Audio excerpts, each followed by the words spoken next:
Hello, I'm Tony for ExecuNet. Thank you, as always, for tuning in. For executives searching for work, networking is the gold standard for discovering opportunities. But with large group gatherings, dining in restaurants, and even shooting the breeze with our running group being put on hold for the foreseeable future, several natural networking environments have evaporated.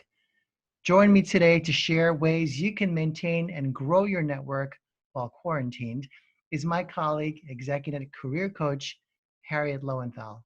Harriette, it's good as always to be talking to you. You as well, Tony. So we're in the middle of the pandemic, Harriette, and economists are predicting a recession. Why is it important to keep networking and applying during this time? Well, Tony, I think it's important because even though companies are working virtually, or in some cases they've put plans on hold, to some degree, they are thinking about their future, and there still is something on the other side. We're finding a few different trends, actually. I was just explaining this to one of our members before our call. We were talking about her search and why she's decided to move forward.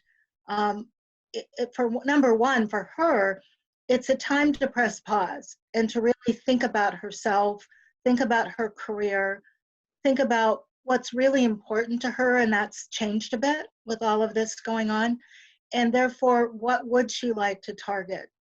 And our work together, of course, is getting her market ready, so to speak, so that she can reach out to colleagues that she knows, perhaps pursue organizations that she's interested in, following up on articles that she's reading about their challenges and how she might help them. So making new friends, so to speak, on the corporate side. And in some cases, being ready for interviews. The decision makers are at home as well. And we're finding that in some cases, they are moving forward with interviews. In other cases, of course, things are being put on hold. So there's a lot of activity going on in the executive world of job search, even though we're in undefined times. Yes. Many of us, Harriette, really miss meeting in person with colleagues, friends, and acquaintances. Is meeting in person required to develop new relationships or deepen existing ones? Absolutely not. I mean, ideally, I know for me, I would love the face-to-face contact, but what we're doing now, virtually connecting has become the norm. It's kind of funny. I was thinking with my friend groups, we too have been virtually connecting. And there are times where I'm saying, okay, enough already. I just want to see someone face to face. But we do have to rely on other methods. So whether it's phone calls or virtual connections, emails, quick messages via LinkedIn, or even text messages, the idea is to maintain and to keep connecting, because otherwise your momentum will be slowed down when it's really time to pick back up again. So let's continue on that path together, Harriette. You mentioned text, you mentioned phone calls, you mentioned email.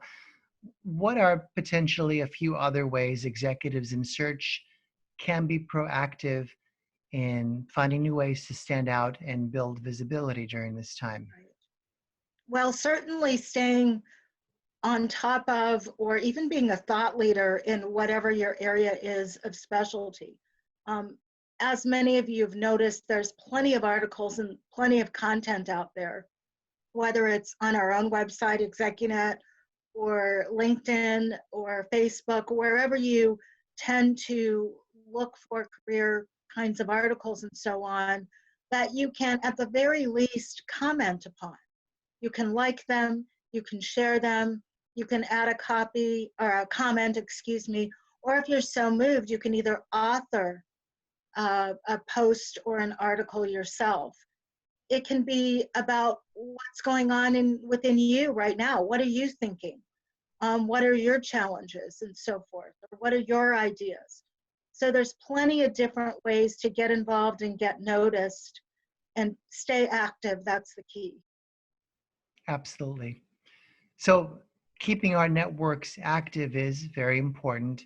What are some approaches, Harriet, that executives in search can take to maintain their connections? We've talked about ways to build your ties, but the ones you have, what are some other options? They possibly know your reputation, they know your thought leadership.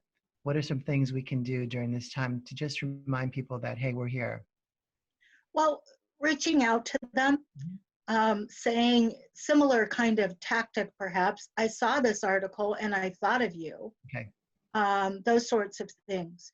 Or I saw the news about your promotion or what you've posted, or simply I was just thinking of you. I have tried to be conscious of who haven't I heard from or connected to in a while, and that's on both a professional and a personal level. Mhm. And just quickly sending a quick note, just wondering how you're doing or how's the new role or whatever the subject may be, that can be very helpful. I've also enjoyed reconnecting with colleagues that I've worked with years ago. I was alluding to this yesterday when you and I were talking. And sometimes it's just sharing old stories and old laughs and those kinds of things that is a very different way to keep connected, because inevitably they ask you, well, what are you doing these days? And so it may be an opportunity to tell them Mhm. that I'm in transition or I'm trying to figure out what's next, and they may offer their help. Right. Networking during this time can feel strange or even insensitive to people. How can someone who wants to find a job make sure they demonstrate a thoughtful attitude? Yes. Well, it's recognizing that it's reciprocal. Mhm. And, sometimes it's reaching out and saying things like, I thought of you today and I wonder, how's it going in your world? And leaving the door open for a response. And then you can decide whether it's appropriate to move forward with your request. Mhm. Um, Simply saying, and I don't think anyone would ever be this blunt, hi, it's me, remember me. Oh, by the way, I'm looking for a job, any ideas? Is very off-putting and places people in a very awkward position where they may not respond. So Yes. perhaps phrasing it with a question about them or a comment about them and getting a read on what's going on in their world before proceeding. Good advice. Harriet, is there anything else you'd like our viewers to keep in mind as they network for jobs during this strange time? I would just say stay positive. Don't get down on yourself if you don't get a quick response. We all know there's a lot going on in all of our lives right now, and you may not know their story. So if you reach out once and it doesn't happen, give it some time and try again. And that's really the best way. But certainly just arbitrarily reaching out to network with individuals without some kind of strategy or thought process, I just don't think that will get you where you need to go. Fantastic advice. Thank you, Harriet, as always, for making time and sharing your insight. Talk to you soon. Bye, Tony. Thank you.